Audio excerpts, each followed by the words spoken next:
Breaking చూస్తున్నాం. CWC సమావేశం కొనసాగుతోంది. ఏఐసిసి ప్రధాన కార్యాలయంలో సిడబ్ల్యూసి నేతల భేటీ అయ్యారు. సమావేశానికి సిడబ్ల్యూసి సభ్యులు, శాశ్వత ప్రత్యేక ఆహ్వానితులు హాజరయ్యారు. ఇటీవల జరిగిన మహారాష్ట్ర, హర్యానా అసెంబ్లీ ఎన్నికల్లో ఓటమిపై సిడబ్ల్యూసి నేతలు చర్చించే అవకాశం ఉన్నట్టుగా తెలుస్తోంది.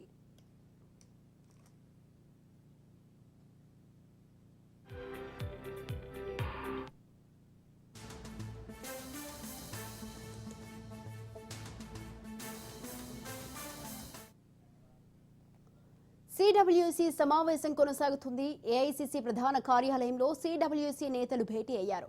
సమావేశానికి సిడబ్ల్యూసి సభ్యులు, శాశ్వత ప్రత్యేక ఆహ్వానితులు హాజరయ్యారు. ఇటీవల జరిగిన మహారాష్ట్ర, హర్యానా అసెంబ్లీ ఎన్నికల్లో ఓటమిపై సిడబ్ల్యూసి నేతలు చర్చించే అవకాశం ఉన్నట్టుగా తెలుస్తోంది.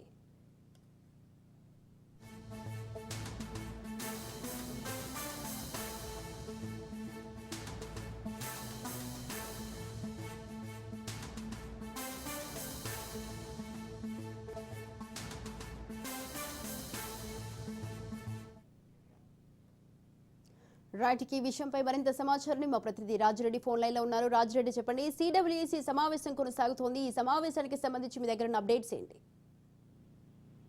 సిడబ్ల్యూసి సమావేశము ఏఐసిసి అధ్యక్షుడు మల్లికార్జున్ ఖర్గే అధ్యక్షతన కొనసాగుతుంది. ఈ యొక్క సమావేశంలో జార్ఖండ్, మహారాష్ట్ర ఎన్నికల ఫలితాలపైన చర్చించినట్టు తెలుస్తుంది. ముఖ్యంగా మహారాష్ట్రలో కాంగ్రెస్ గెలుస్తుందని అందరూ ఆశించినా కానీ అందుకు భిన్నంగా ఫలితాలు వచ్చాయి. అసలు ఎందుకు ఇలాంటి కారణాలు అనేది కూడా ఒక అన్వేషణ చేసే పనిలో కాంగ్రెస్ జాతీయ నాయకత్వం పడింది. అందులో భాగంగా ఇప్పటికే ఈవీఎంలను వ్యతిరేకిస్తున్నారు. ఇప్పటికే మల్లికార్జున ఖర్గే కూడా ఈవీఎంలను బహిష్కరించాలి, పోస్టల్ ద్వారానే ఎన్నికలు, బ్యాలెట్ పేపర్ ద్వారానే ఎన్నికలను నిర్వహించాలనేది కూడా ఆయన డిమాండ్ చేస్తున్నారు. అయితే ఈ యొక్క నేపథ్యంలో మహారాష్ట్ర ఎన్నికల్లో కూడా ఈవీఎంల మీద కాంగ్రెస్ అనుమానాలు వ్యక్తం చేస్తుంది. ఈ యొక్క సిడబ్ల్యూసి సమావేశంలో కూడా కీలకమైనటువంటి నిర్ణయం తీసుకునే అవకాశం ఉంది. ఎందుకంటే కాంగ్రెస్ పార్టీ పక్షాన కాంగ్రెస్ పోస్టల్ ఈ యొక్క ఈవీఎంలకు వ్యతిరేకం, బ్యాలెట్ పేపర్ల ద్వారానే ఎన్నికలను జరిపించాలనేది కూడా డిమాండ్ చేసే అవకాశాలు అయితే సిడబ్ల్యూసి లో తీర్మానం చేయడమా లేకపోతే నిర్ణయం తీసుకోవడమా ఒకటైతే నిర్ణయం చేయనుంది. అయితే అంతేకాకుండా ఇప్పటికే ఈవీఎంల పైన తోనే కాంగ్రెస్ పార్టీ ఓటమి పాలవుతుందనేది కూడా పెద్ద ఎత్తున కాంగ్రెస్ నేతలు విమర్శలు చేస్తున్నారు.